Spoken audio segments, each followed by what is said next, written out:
it's Alisha here, and I just wanted to come in and share about why it is so important to be and embody what you want to create, whether that's what you want to create in your life or what you want to create in this planet, if you really want to make a big shift on this earth, and also when it comes to like inviting in work that you really love and what you're really meant to do for a living.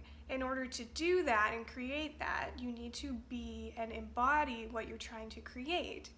And everything that you really want to create in your life or for the world is going to be some sort of peace, freedom, love, joy, abundance.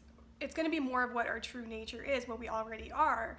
If it's really an inspired contribution that you're trying to make, or a real heart's calling, and it's not coming from your mind or your ego or that sort of thing, if you really feel under it, it's going to be one of those sorts of things to create more peace, love, joy, freedom, abundance, more of our true nature. And so the way to create that, and the real power in creating that effortlessly, is in your body, is in your embodiment.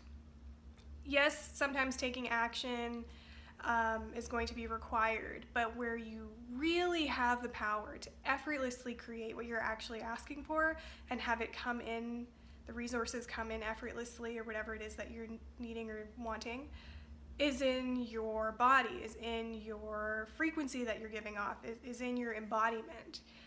And I wanted to bring this up because I have a friend who's doing really wonderful things on the planet right now. She's trying to make this wonderful shift. It's a great cause, and if you feel into it, it's to create more fluidity, ease, peace, and freedom. But I've noticed that the way that she's going about creating it is through shame and fighting and graspiness and like a lower frequency energy, like shaming, making people wrong, that this is even something that we're dealing with in society, and kind of grasping at trying to get the resources to create this change. And if you feel into that energy, it's not what she's actually trying to create, which is ease, fluidity, freedom, and peace. So that's where her real power lies. If she were to come back into her body, choose things more aligned with peace, freedom, and all that sorts of thing, then the resources would come in effortlessly. Like people coming in being like, I want to fund your cause, or it just getting taken care of for her. And it will also be more enjoyable for her along the way. So it's not just once this gets created or once this thing is fixed, then I will feel peace, freedom, accomplishment, joy, all these sorts of things. And then they will also feel, the people she's contributing to will also feel that. It can happen now. She can feel into the joy and fluidity and the lightness of that now and create it in a more fluid, effortless way, and to create what she's actually wanting to create, which is more peace. And a lot of people don't realize that that's where their power is. They feel like they have to go out and take all these actions, and they're doing a lot of things from lack or from fear or things like that, which isn't going to create what you want. And there's a lot of that happening on the planet right now. People wanting to create peace, but they're not doing it from a state of peace. And you can only create peace from a state of peace. But we're not taught that. So many people are out there feeling that they have to fight for peace. But you can feel that fighting is a lower energy, and it's not creating what you're actually asking for. And just to share a little bit about the science about why your body is so powerful, why your embodiment is so powerful. I don't know if you've heard of the N-squared effect. I learned about this through Frank Kinslow's work. It's pretty much saying that, like, let's say you take the population of the whole planet. You take 1% of that, you square root that, and that would be the amount of people it would take on this planet to be in like the frequency of love or to awaken, for the whole world to awaken. And I've also heard it put in different ways through David Hawkins' work through the book Power versus Force. He has another book called Letting Go, or The Surrender Effect.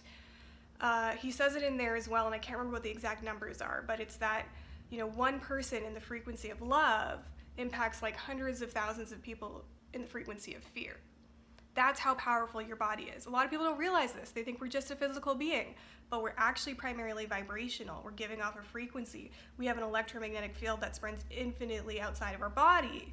and we're all connected through unity consciousness. So you do have the power to affect the whole planet, to affect everyone around you, to invite in all the resources that you need. And especially if what you're trying to create is a true heart's calling, an inspiration to create more love, joy, peace, and freedom, that's already available for all of us. That will be easy to receive and welcome in if you are embodying it, if you are being the essence of that. And this is especially important if you want to be some sort of healer, coach, practitioner, mentor. You really want to help people heal, assist others in awakening, all that sort of thing. Your embodiment is like 99% of the actual work. You are really the only patient you'll ever truly have, or the only ever client you'll really have, because everyone is just a reflection of you. Everyone can feel you. You'll have people find you fluidly and effortlessly because they'll be able to feel your energy transmission. They'll like hear your voice and they will be like, oh, I want what that person's having. They were exactly where I was and now they're in such peace. I want some of that. They'll be able to feel that. And the reason that is because if you're in like a really, or if you were in a really like low consciousness of like shame, hopelessness, fear, and then you came into a higher consciousness of like love, peace, and acceptance, you've just created a bridge from this consciousness to this consciousness.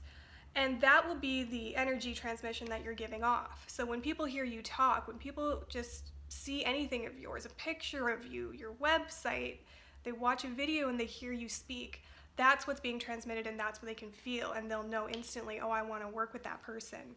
And people will find you like effortlessly. And I know a lot of people don't know that. They think they have to go out, do like fear-based marketing strategies to get people to find them and all these sorts of things, but that really is not the case. And I have some examples of this where this has been showing up for me. And sometimes I have to pinch myself to realize that this actually happened, that this is actually true. But you know, a while ago I had a website and I had put some of these videos, my YouTube videos, up on my website. And then literally like 2 days later, shortly after I put these videos up, I got a message from one of my friends who's a cop. And he said that this girl who could be here watching these videos right now, I never got to meet the person, I don't know who this person is, but she had called the suicide helpline. And I guess the process when that happens is like a cop will go to your house to make sure you don't harm yourself. And then when he went to her house, he saw on her computer was my website that I had at the time. And she was watching my videos. She just started watching them. And she told him that she found them really helpful, was using them to guide her, and that she didn't end up committing suicide. And it was just so crazy to me that I had just put my videos up on my website and she found it within a day or two without me needing to share about it or anything, when there's so much information out there about depression and anxiety, and yet somehow she found my website because I created it out of inspiration. Those videos, I put it up because of inspiration. I was called to. I was matching a calling of someone who was in pain. And that's why they found me fluidly and effortlessly. That's how powerful we are. And I see that with my mentor's work all the time too, where her book is like downloaded on somebody's computer and the person didn't know she existed, didn't purchase the book, and yet it was just like downloaded, and that's how they found her. And even the way I found her was so fluid and effortless. So you don't need to be taking action that's not inspired. You have infinite power within you to create what you're actually wanting to create. This is where your real power lies. And I did create a course about aligning with your natural state, your true essence, which is peace, joy, love, so that people can have more of a guided way through this work so they know how to align with their natural state. So if you do want to learn more about that, I will put a link here in the description for you. So I hope you found this video helpful. If you did, give it a thumbs up, hit subscribe, and hit the bell button if you want to be notified the next time I upload a video. So thanks for watching, and I'll see you in the next one.